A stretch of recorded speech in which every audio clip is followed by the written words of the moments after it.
Welcome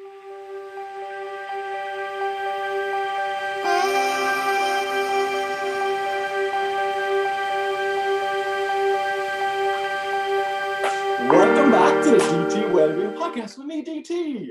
And today, I'm very fortunate to have a good Cork man as a guest, Sean Powter. Welcome. Thanks very much. Thanks for having me. It's a privilege to be here, Dan. Well, look, an absolute pleasure for me as well. And I was delighted that you were able to come on board. More to hear a Cork accent than anything else. I missed it, Sean. I must say, I missed it up here in the Pale. I'm not a Cork person from anywhere, to be fair. Oh, man, because they'll tell you. If you didn't know, they'll tell you. Like, I used to really care about being from Cork that much, or even maybe subconsciously, I just didn't know. I didn't try to. I represent up here. Like when I got here first, they're like, "Look, I don't care who you are. You're a dub or you're a culture."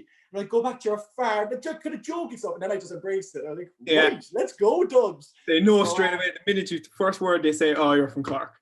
I know, but I love it, and we love it, and long may this continue. No, wouldn't you think about it? Exactly. So anyway, Sean, welcome so much. I'm delighted for you to come on board. We've known each other kind of like informally for a few years now, but I'll give the audience a bit of an intro here, and please feel free to tell me if I've got any of the details incorrect. So currently you're studying medicine in the University of Limerick, my old stomping ground from a few years back. You just graduated from Neuroscience in UCC, and you're also a Cork senior footballer. Yeah, a busy lifestyle, but as I said before, I wouldn't change a thing. So I studied 4 years of neuroscience in UCC, but the kind of always aim was to become a doctor. Okay. But with the football, it kind of, my studies took a back seat. So I decided to go in like the back route. Okay. Well, like regardless, it just going to UCC. Like when you were agreed to come on board with this podcast, the whole thing in my head is like, we're just going to be talking to a very high achieving young man here. Like there's nothing that you haven't done that isn't, and also very humble, which is even more important. But the humility I respect. Well, let's call a spade a spade. Neuroscience and UCC is nothing to be sniffed at. That level of football, not only with the Cork seniors, I know you've been involved with Douglas seniors for a long time, represented Ireland, right? Yeah, in 2017, there's this kind of, well, for anyone who doesn't know GA, there's this kind of international rules where they pick like a panel of 30 to go over to Australia and play the Australians' best in Aussie rules in like a combined game. And thankfully, I got picked for that. And it was just surreal. Like I met my family that I haven't seen in 12 years. My dad's Australian, like, so I got to see all my family over there, which was sick. I didn't know that, Sean. I didn't know your father is from Australia. Yeah. Wow. And where look, there was something about you, all right? I was like, you know what? As much as I love to respect Cork, but the thing is, your father could be a Martian or something. You're such an outlier in terms of your capabilities, you know. But I wouldn't say that, no. But well, I saw you jump. It's very kangaroo-esque. Right. And so, where was that tour? Like, was it in a specific city in Australia, or was it different locations? Or how does it work? So we landed in Melbourne, and we spent 3 or 4 days training in Melbourne, and then our first game was actually in Perth. So we played the first game in Perth on the Saturday. We went over. We lost that game, and then we played the week after in Adelaide. And like, if anyone's been to Australia, the stadiums are just really cool. They're in Ireland, they're kind of square shaped, but in Australia, because of the cricket, which was just, I thought it was just cool. Like, and with that international rules game or the compromise rules, would it be like a GA kind of rectangular pitch, or do you play in the oval for that game, or like how far of a compromise did you have to make as Gaelic footballers? So it's in a GA pitch, like 45, 20, all those lines are there, and we're using the GA ball instead of the kind of rugby Aussie rules ball. But the only difference is you can actually like rugby tackle like an Aussie rules tackle, rather than trying to dispossess them in GA with no like rugby tackle. So that was the main kind of, when you're trying to sidestep fella, you have to remember that he can actually just spear tackle you here and take you down. Yeah, it's. And how is that for you? Like, that's a big learning curve, I'd imagine. Or like, So I'd be used to kind of using my pace to take people on, but here, like you like it's a lot more like move the ball as quick as you can rather than taking people on. So I found that out the hard way in the first game. nail 3 or 4 times. I was Really? like, right, it's not working here. Because So I can imagine that, because like I spent last year in Australia, and like even though I wouldn't have had a whole lot of experience with Australian rules in general, there's a lot of I worked in fitness out there, so a lot of my peers and colleagues would have been involved in fitness, whether it's Aussie rules, rugby, or whatever.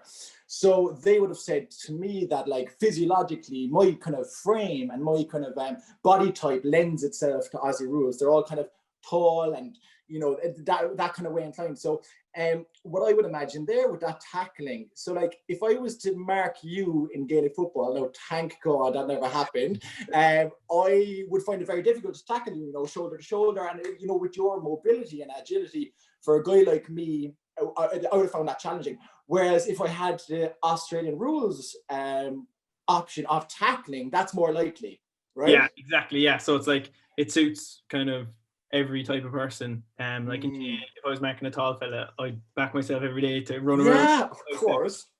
But in the Aussie rules, it doesn't matter what size you are, you're going to get tackled anyway. You lose that advantage. Yeah, but I was mainly there to like kind of man mark the smaller fellas. Like there was one fella, Eddie Betts. He's like one of the top kind of Aussie rules players. He was on like one contract for 1.4 million, and I'm here with a part-time job with my dad. Like so. Yeah. No, I know swings and roundabouts, and like there was definitely that ethos out there. Even when I was and I experienced in America as well. When you explain the level of commitment, especially at your level with Gaelic games, when you say it's amateur to these people that aren't part of the culture, it's unique in that sense. And I personally feel that it's a lovely part of our games, but when you hear 1.4 million, like there's no denying some of that, like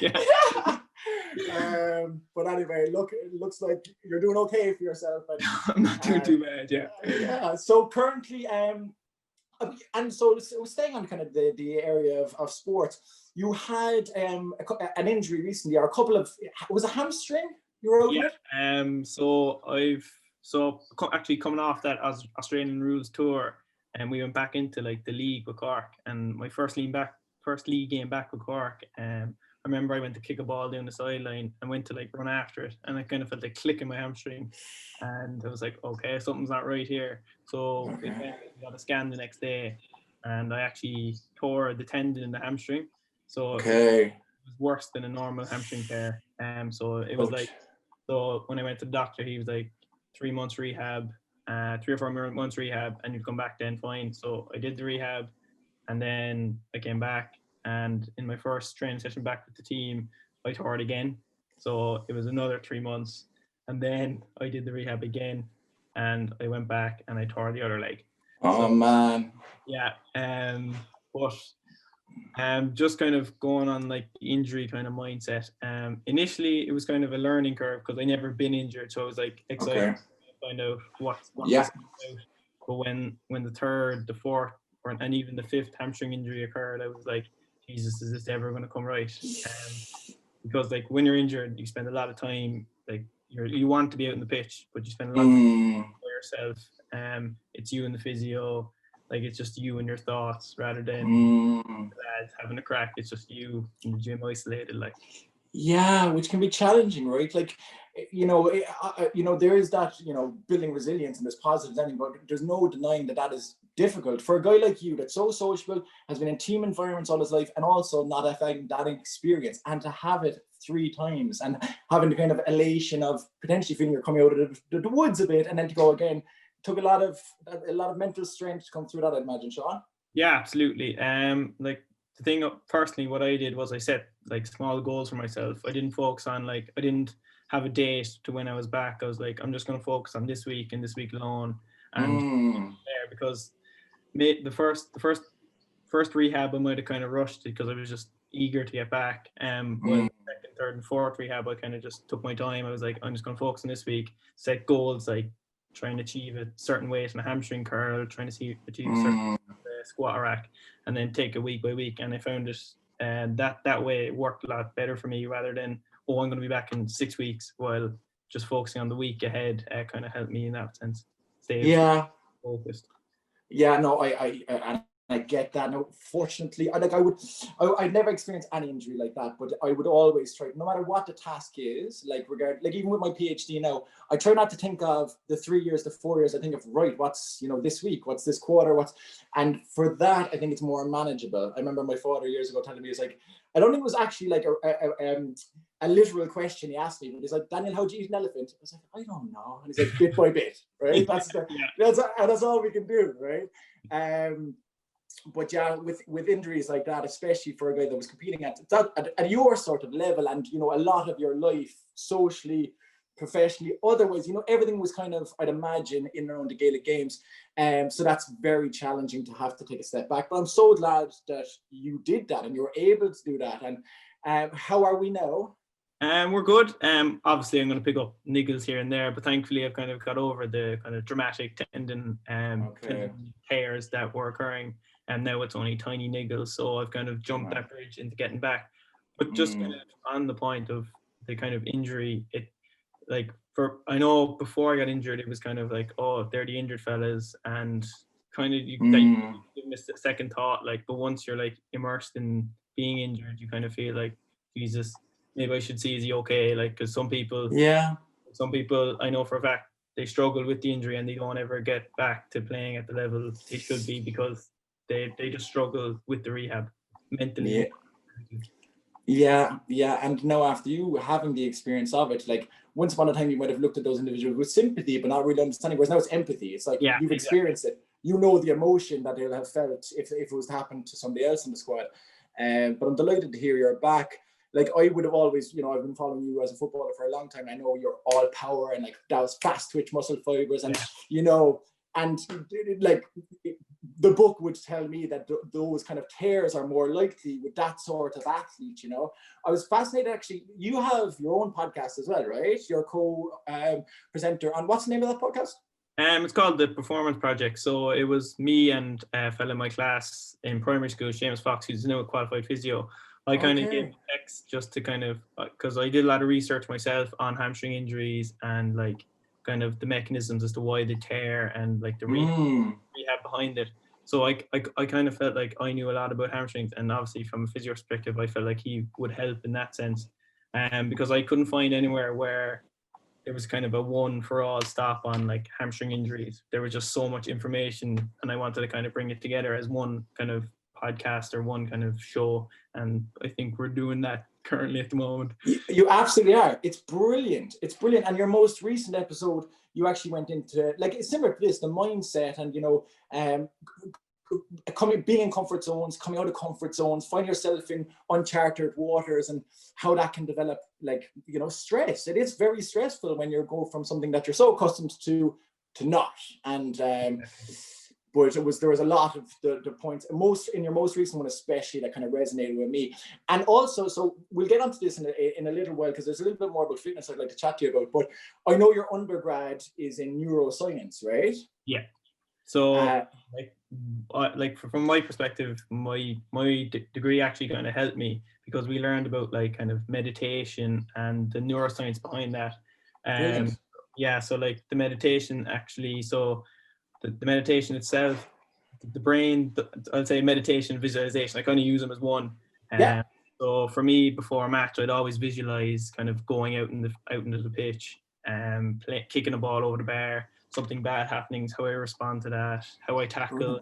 And what I found out during my neuroscience was that the brain itself doesn't know the difference between imagination and reality. So if you imagine kicking the ball over the bar and you actually kick the ball over the bar, the brain itself doesn't know the difference between the two. So if you scan the brain at that moment, you imagining kicking the ball over the bar, it's the same areas that light up as if you kick the ball over the bar, if that makes sense. It makes perfect sense. And then in your head, if it's the first time you're ever doing it, in your head you've experienced exactly. Anything, experience leads to confidence. So you can feign this confidence, or you can manipulate and construct this confidence through these visualization exercises, right? Exactly. So the human itself, they don't like uncertainty. We thrive off being in our comfort zone, being okay where we are. But if we imagine playing a match in front of a stadium, in front of 50,000 people, and then we actually go out and do it, we're like, okay, we've been here before, it's not different. Lowers your kind of stress response to the kind of scary stimulus that is a stadium. Well, and that's so class, isn't it? And it's just knowledge is power, right? Or so knowledge. So that the argument or that old cliche say with knowledge is power. Knowledge is potential power, because you have now given us that knowledge, and for that to become a power, we'd have to execute on that, action it, and everybody listening here won't be an athlete, but there's something that they will be able to relate to and bring visualization in if they so wish.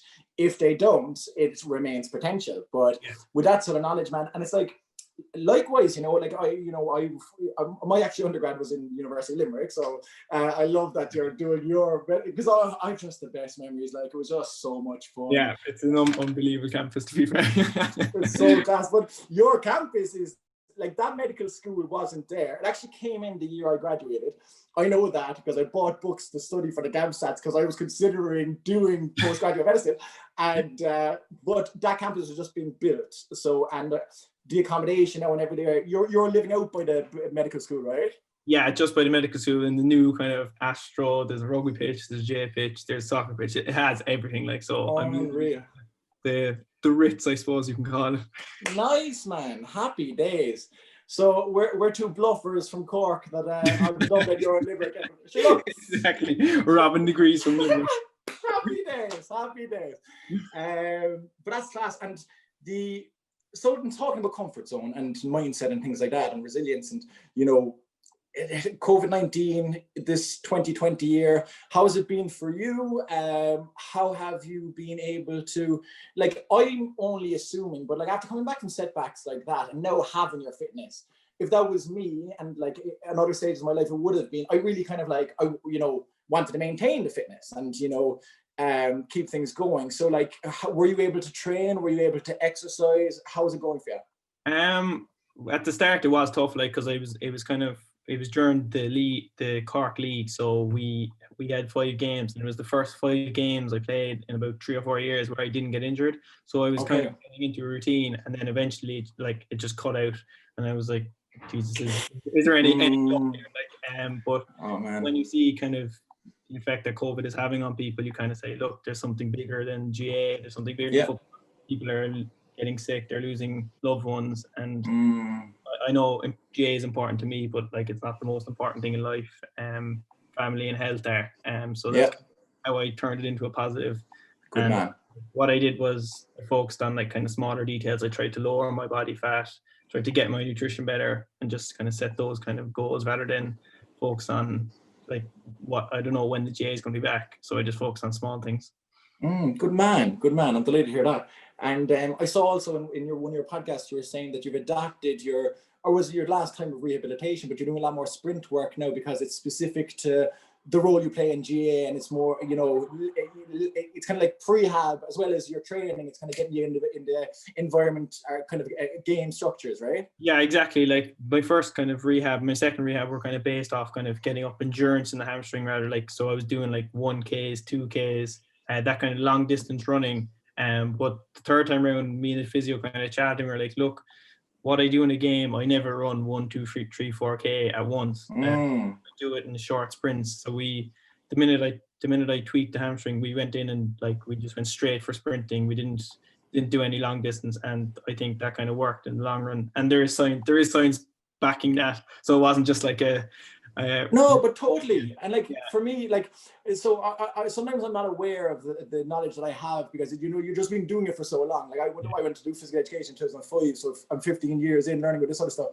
But that would always have been like, there would be no point in you training like a midfielder or a guy that goes back to, like, box to box, because that's not your role. And what we discussed there about power, it's all the quick starts, and that's the kind of game you play. So specificity for any form of training, regardless of whether it's a team sport or any sort of activity, it has to be specific to your goals and what you actually do. And if you're not training for that when you're in preparation, because like the whole idea of training is to make you the best possible person in that particular role, whether it's life or sport. So it would only make sense for you to be doing that sort of training. So I was delighted when I was hearing that, and it was just brought to light, kind of like, you know, when we're doing personal training, things like that, it's more obvious then. But in team sports, I think because there's 15 on a team, there might be 30 on a panel, we're all training together, and it becomes that little bit more general. And, you know, it might be idealistic, but wouldn't it be wonderful if everybody on the team was training to the exact functionality of what they'll be doing on the pitch? Like, I think like it is like the old GA culture is go make them run laps, run the crap out of them. But like, I think it is changing. I think it's coming to, like, the cornerback doesn't need to do what the exact same as what the midfielder does. Like, the cornerback, is short, snappy sprints, he might cover 5 or 6K, while the midfielder might cover 12, 13K. Now, like in our training with Cork, the kind of cornerbacks, they do smaller runs than to the midfielders, which is kind of making the shift towards specificity, which is obviously going to be a positive thing for me and kind of players like me. Brilliant. And even the level above that is what you know or what you had experienced with rehabilitation, like specific rehabilitation. Like, it's just wonderful to hear that. We're moving in the right direction, Sean. Exactly, yeah. But it's great, man, because, like, you know, this sort of stuff filters down, and like there could be young lads in Douglas listening to this now, and they mightn't have had the opportunity to hear that. Not that I really want to improve Douglas underage, because you're so strong already and I'm your local rival in Carolina, but it's good news for everybody. Exactly, yeah. But that's great. And also, look, so it was something that I suppose kind of went under the radar with me. I would have always thought of you as a footballer. I knew you were in UCC. I didn't really know what you were studying, but I was delighted to hear that you're undergraduate. I find that so interesting, mostly because I don't really know enough or anything about, you know, very, very little about neurology and neuroscience. So, like, in the 4 years that you were there, like, what were your kind of takeaways? Like, what are the things that, you know, is practical to your day-to-day life now, or general kind of well-being stuff that might be of value to anybody else listening? So obviously the visualization part, like, that can be used in any kind of aspect of life. You can visualize yourself going into an interview and the interview going well, and or visualizing your day planner, that kind of thing. But it was kind of one thing that kind of shocked me, I'd say, was kind of when we looked at the neuroscience behind diseases. Like, there is neuroscience behind depression, there is neuroscience behind anxiety, and like, I know from when I was a young fella, like, I always just thought depression, you're just feeling sad, there's nothing wrong with you. I know that's kind of bad thing, but that's how that's how I viewed it. Like, but then when I studied, actually learned that there is something actually going on in the brain, there's something happening that's causing this effect. I kind of maybe kind of see depression and anxiety and like neurological diseases like that in a different light. Brilliant. And that's, again, like what we're talking about, you know, knowledge is power, because without that, or without experiencing that in your undergrad, like, I'm the same, you know, we're all just learning as we go, but as soon as you get new information, we should be able to evolve our mindset and maybe our opinions on things when we do get that information. That's why, you know, it's so valuable to keep learning about these things. And in the podcast, again, when I was listening to, like, I essentially I wanted to just tap in to get a little bit of research. I was like, holy shit, this is class. So I listened to them all. I was like, it was a bit of research preparing for this podcast. I was like, okay, I found my new favorite podcast. So I know you mentioned a lot about stress, anxiety, fight and flight, things like that. So you might maybe explain that to the audience as well, how you know, these chemicals in our system can lead to anxiety and stress and day-to-day stuff. It doesn't have to be an illness or condition. It could just be that anxiety that we feel everybody does from time to time. So it kind of, the fight or flight response, that was from our ancestors. Like, our ancestors, they lived off fight or flight. So if they saw a tiger, they'd obviously fight or flight. So flight meaning run. But nowadays we don't have to deal with tigers. Our fight or flight response is either going into a social speaking, public speaking, or going into an interview. That's where we feel that fight or flight response. So it's kind of just the release of kind of cortisol from the brain, and it kind of activates. So the kind of nerve receptors kind of become hyperactive, and that's why you feel your hands sweating, and you're kind of hyperactive. The adrenaline's released, and you feel nervous, but like, that's what anxiety is. Like, there's a hyperstimulation of that, the hypothalamic pituitary axis. That's the neuroscience behind anxiety, is that just is being overactive, and that's why people suffer anxiety, because it's overstimulated. Okay, so what you're saying is that like once upon a time our ancestors may have had a more real threat to their existence and they reacted in that way. They're physiologically that's how they responded, and now we respond the same way even though the threat Responds the isn't exact physical. same way, but the stimulus is just it's not a tiger, it's not someone trying to kill us, it's someone writing an abusive message online, it's that kind of thing, like. So more of like a social threat than a physical threat, or Yeah, like yeah, people's opinions of you and things like that. Right. exactly. And But look, and that's again, that's of so much value to everybody, because I think if you get even an understanding on these things and you yeah, notice even when you know you might be triggered in that way, when you have kind of even just the most like that 101 neurology understanding, you can start taking action around it, right? And kind of like trip it, you know, and reverse the effects of it if you have an exactly. understanding of why you're experiencing it. Yeah, like what that helped me, like when I was scared, I hate like talking on the phone for some reason, but I'm like, why, like this it's the same Mm, response as that the kind of ancestor running from the lion, like it's, I was mm. afraid of talking to someone on the phone, or ordering food was another kind of pet hate of mine. Yes. Yeah, but like once you understand why you're feeling it, it kind of makes it easier to get over it. I totally get that. And it's far easier to get over a line than a lion, right? Yeah, exactly. Like, Sorry, while you were talking there, that's why I was laughing. I was like, I came up with the next joke. Right. But it totally is. And like, what would be your things? Like, so the understanding is, all right, cognitively, when we kind of build awareness around that, it might be irrational to have these sort of fears or anxieties. And like with those situations, you've obviously done that. And cognitive understanding was enough for you to reduce anxieties. Like the awareness of, okay, this is a little bit silly, I can get over it. And for other things that like maybe cognitive understanding mightn't be enough, let's say public speaking, like people hate that, right? There's a stats in America. Statistically, Americans would rather die than do public speaking. Statistically, like you know, if yeah, you yeah, give them I options, read that. Yeah, you know. So that's what we're talking about. So you could tell all these Americans, and look, you're not. There's no threat. You're not going to die. They still won't do it, right? Because it's still really anxiety. Like yeah. that induces a lot of anxiety in people. So what are the other things? So if you get cognitive awareness, okay, that's probably our first step. Is there anything else that we can do to kind of stem those responses? Like, is there something that we could do? You mentioned, or like, is there anything else that we can do to help those physiological responses to maybe slow down our heart rate, you know, our handshaking, things like that? Is there anything we can do? One of the big ones is meditation. Okay. So what meditation is, you kind of, well, there's different forms, but what I do, like I hate public speaking as well, but what I do is I kind of just sit in my chair, sit in the chair or sit in the car before I go in, and I just breathe slowly up and down, like deep breaths. And eventually you get like that stress response that you feel, that kind of weird feeling in your stomach before you go into to speak, kind of dwindles away, and you feel a lot calmer. And because what the meditation is doing, it's kind of dampening, as you said, the stress response from the brain to the organs, so you start to become more relaxed, and then you don't feel as tense, the palms, your hands stop sweating, you don't feel like running. Mm.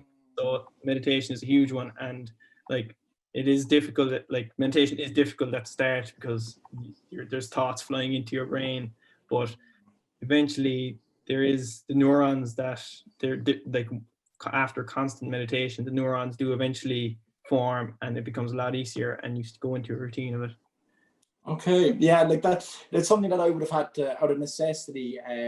Like I'm talking maybe 5 or 6 years ago, not really kind of like for any kind of drastic like issues. It was just like that I knew that I was being put into public speaking opportunities, or you know, there was times that just based on it was performance anxiety. So I Yeah, would have done a lot of research on that just for my own self, and I found yeah, breathing meditation really helped.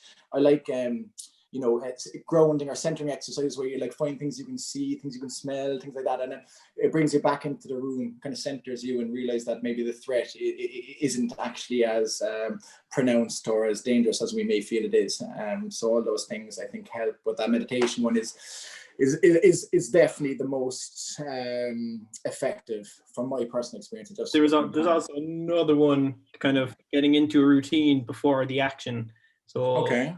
So say if I have like a before a match now, I have the same routine. I have my chicken curry and I listen to the same playlist, and no matter what, Nice. whether it's training or a match, and I just feel like that kind of gets me in the zone to play a match. and then I have the same playlist for when I go, a different playlist for when I go to study. So kind of Okay. the routine, it's kind of, there's actually neuroscience behind, so the brain kind of activates the same area before pre. So say if you do the routine, the same area of the brain is activated as if you were doing the actual thing itself, because the brain associates music with the activity.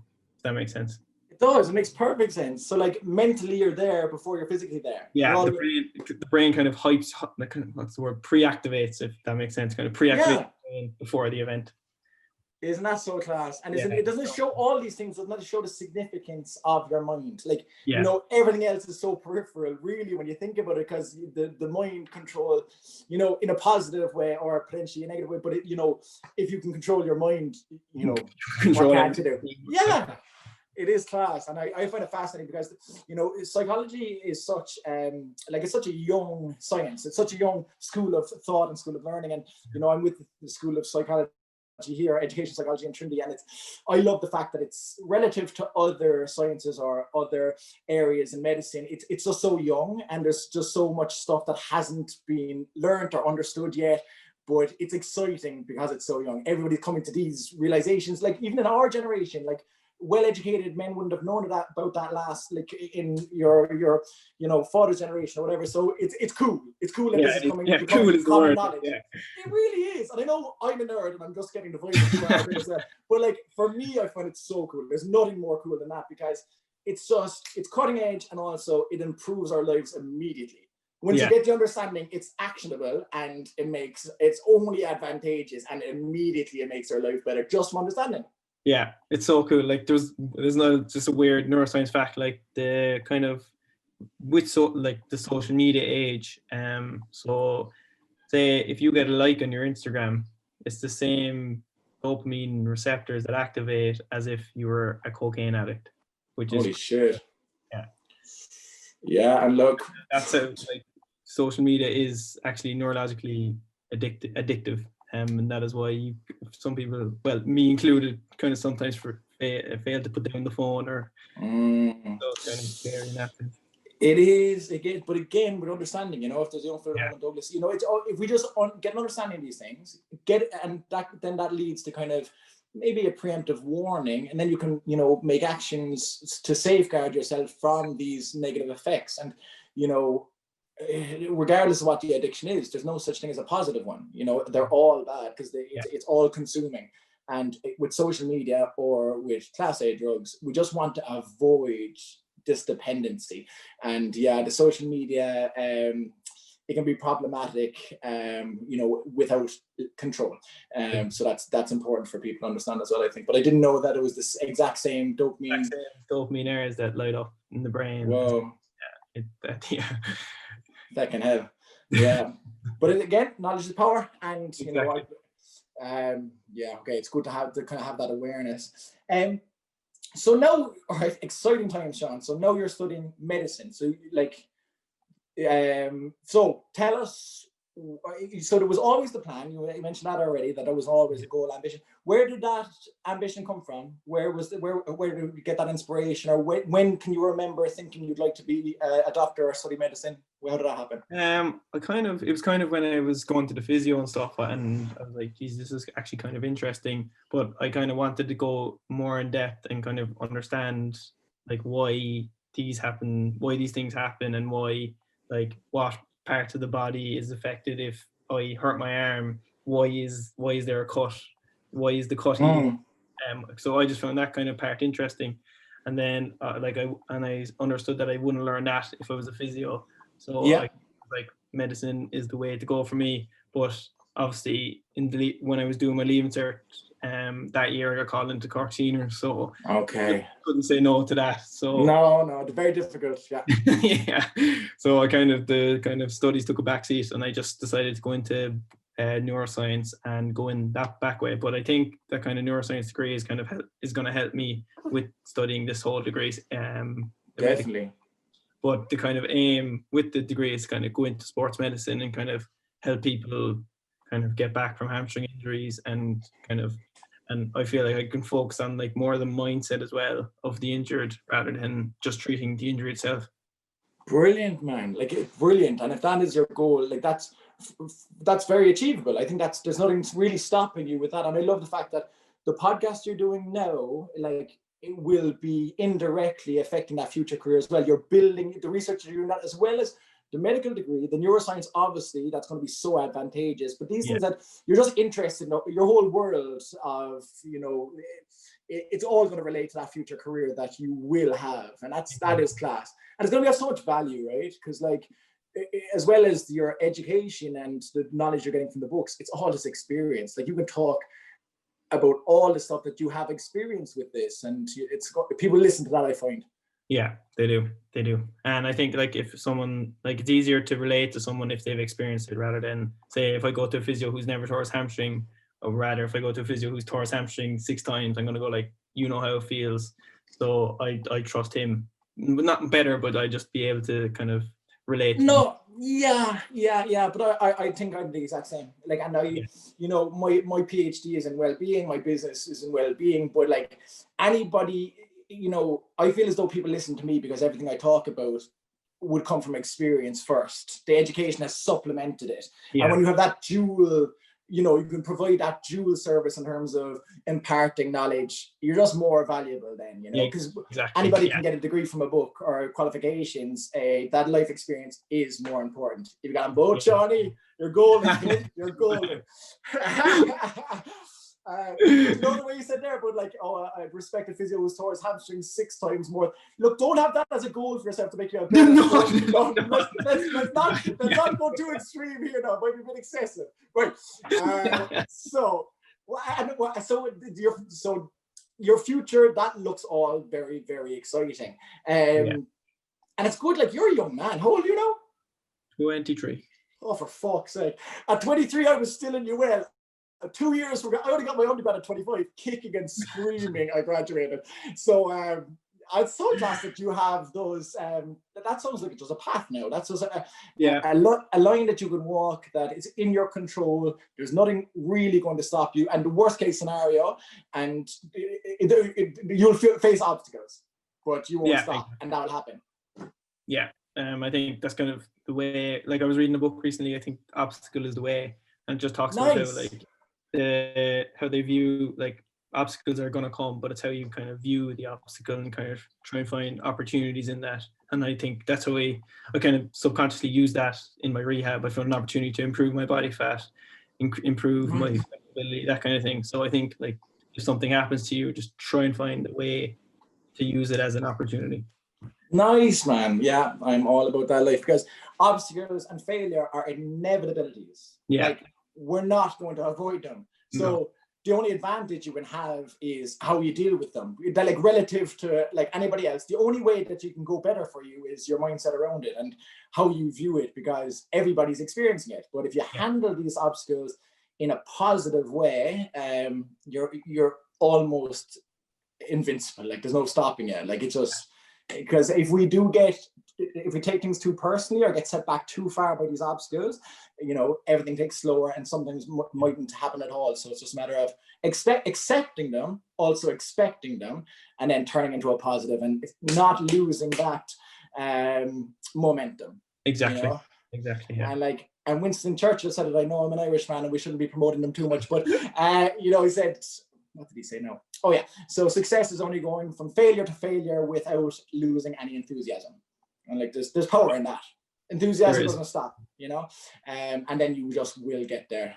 So that's the only credit I'll give that man on this podcast, but he deserves it for that one alone. Right.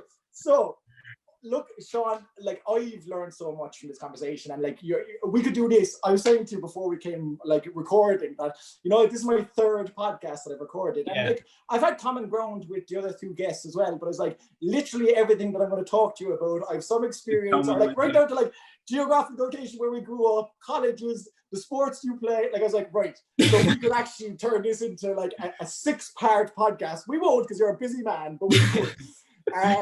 So just before we finish up, Sean, because, look, it's been great, and the information there now is going to be of value to literally anybody who listens. what would be, so my whole thing is well-being, so it's health and happiness, and it's like what I always ask for from my guests is like, what do you do daily, or what would you recommend to somebody just generally for maintaining health and happiness? Like right now people are just crying out for it because the world is quite stressful with the pandemic and everything else that's going on.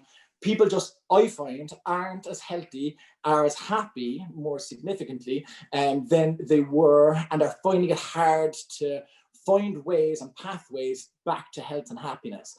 So anybody that comes on this podcast, they have opinions, or they have some background in this, whether it's personal or professional. So what would you advise? What do you do for yourself?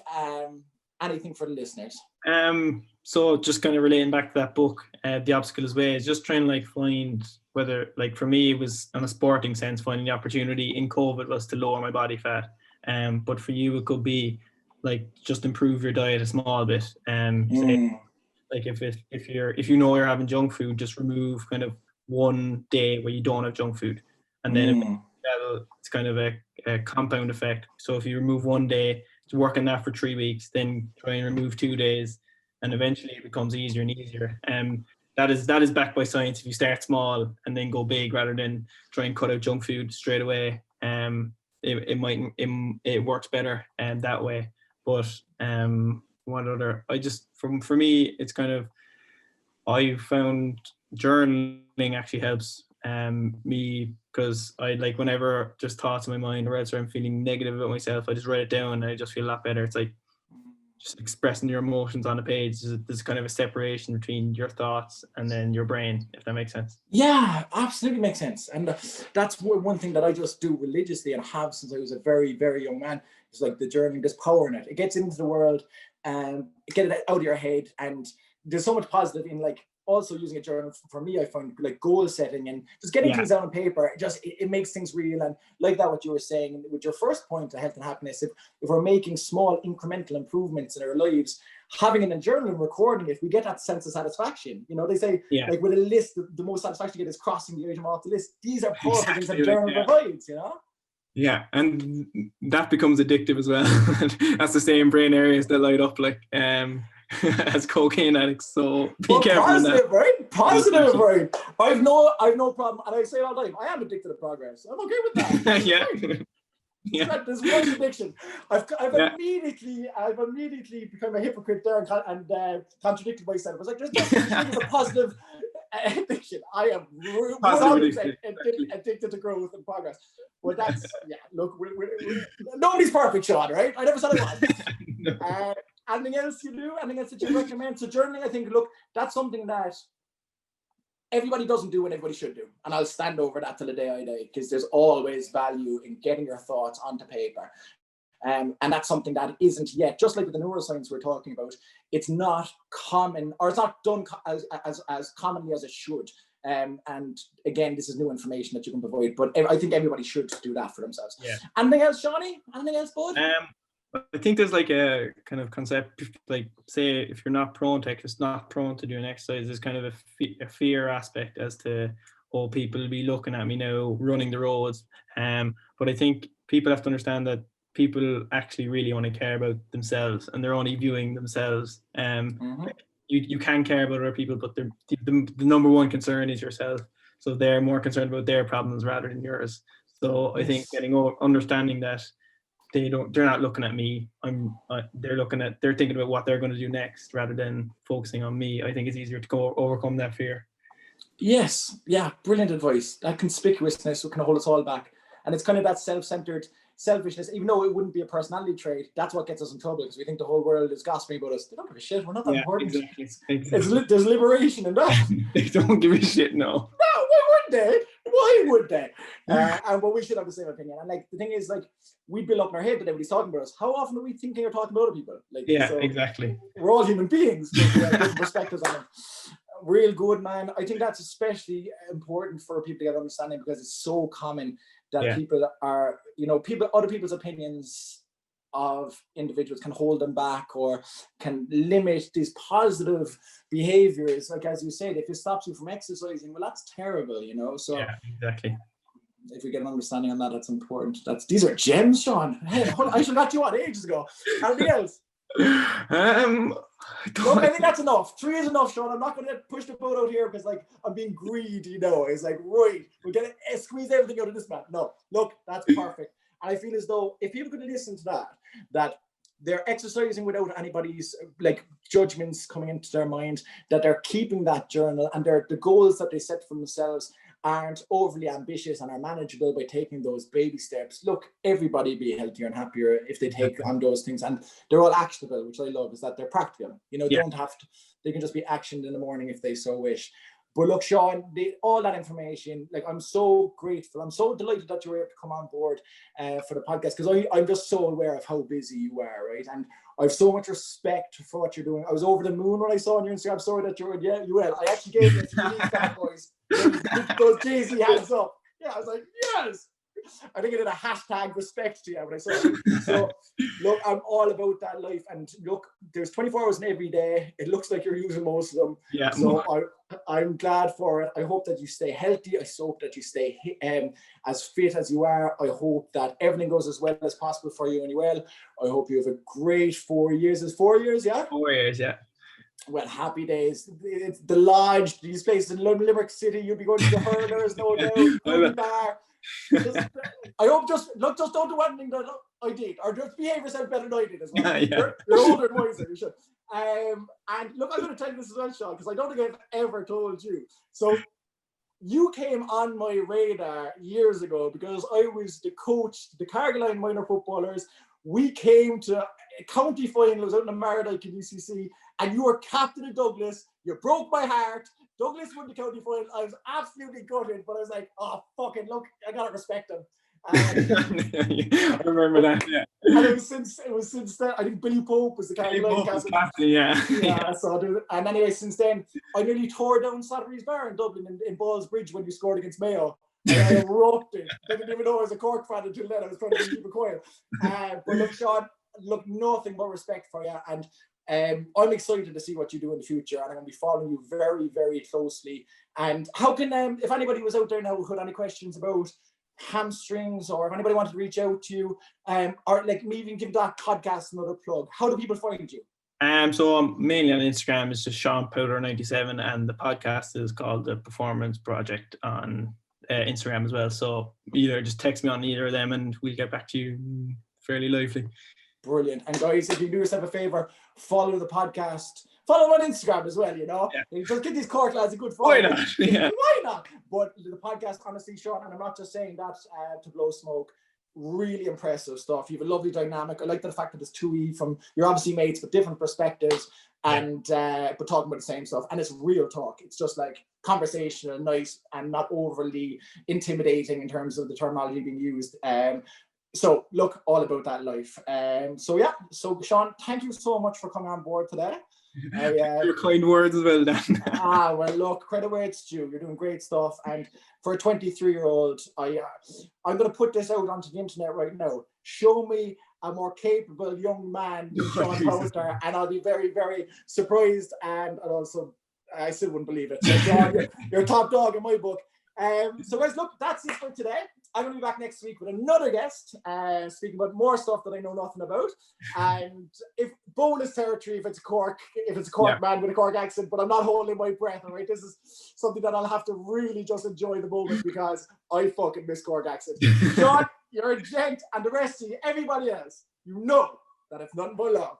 We'll see you soon, Shawnee, and all the best. And I want you lifting this on McGuire someday, right? Yes, we will.